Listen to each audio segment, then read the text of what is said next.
Authorities are seeing a disturbing trend in people driving drunk this holiday season, with roughly 300 DWIs issued in the area just this weekend.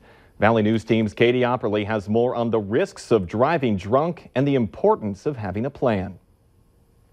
When people are impaired, their judgment is impaired, and their reaction times, their sight, their vision, their balance, all these physical things that they need for driving aren't what they should be. With hundreds of DWIs this weekend, authorities are on the lookout. Officers are always aware of the signs that they see with impaired drivers, and they're enforcing those laws. And Lieutenant Carey warns there is no easy answer as to how much alcohol is too much, so play it safe. Alcohol affects the bodies differently, your size, what you've drank.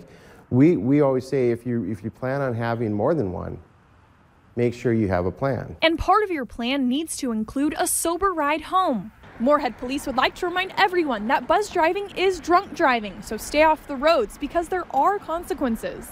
If you're not caught by the police, the consequences could be even worse. So the consequences of the death of a friend or yourself or people that you don't know, the damage, the property damage that it can cause. We see a lot of our arrests come from after the fact. It's your responsibility to not get behind the wheel after drinking. But it's also your responsibility to report if someone is driving impaired before it's too late.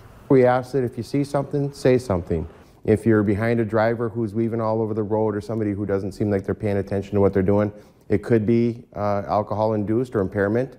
It could also be inattentive driving because of texting. Either way, we'd want to address that issue with that driver. While you're on the road this holiday season, you're reminded to drive safely and avoid becoming part of the statistics behind DWIs. In Moorhead, Katie Opperly, Valley News Live.